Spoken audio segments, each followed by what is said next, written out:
ഈ വർഷം തമിഴിൽ ഇറങ്ങിയ ഒരു ക്രൈം ത്രില്ലർ മൂവിയാണ് സട്ടം എൻ കയ്യിൽ. ഡയറക്റ്റ് ചെയ്തിരിക്കുന്നത് ചച്ചി, അഭിനയിച്ചിരിക്കുന്നത് തമിഴിലെ കോമഡി താരമായ സതീഷാണ്. സിനിമയുടെ പ്ലോട്ട് എന്ന് പറയുന്നത് തുടക്കത്തിൽ കാണിക്കുന്നത് നായകൻ ഒരു കാറിൽ പൊയ്ക്കൊണ്ടിരിക്കുകയാണ് രാത്രിയിൽ. ആ സമയത്ത് ഒരു ആക്സിഡൻറ്റ് ഉണ്ടാവുകയും ആക്സിഡൻറ്റിൽ ഒരാൾ കൊല്ലപ്പെടുകയും ചെയ്യുകയാണ്. ആ ബോഡി എടുത്ത് ഇയാൾ ഡിക്കിയിൽ കയറ്റിക്കൊണ്ട് മുന്നോട്ട് പോവുകയാണ്. പോകുന്ന വഴിക്ക് പോലീസുകാർ ഇയാളുടെ കാർ തടയുകയും അങ്ങനെ പോലീസിൻ്റെ കസ്റ്റഡിയിൽ ഇയാളാകുകയും ചെയ്യുകയാണ്.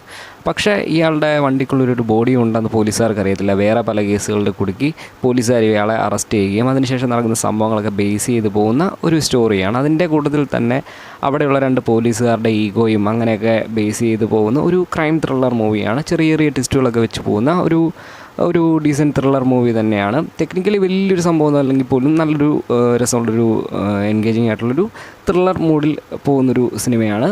ഇങ്ങനത്തെ സിനിമകളൊക്കെ കാണാൻ താല്പര്യം ഉറപ്പായിട്ടും കണ്ടിരിക്കാവുന്നൊരു സിനിമയാണ്. കണ്ടു നോക്കുക, കണ്ടവരുണ്ടെങ്കിൽ ഒന്ന് കമൻറ്റ് ചെയ്യുക.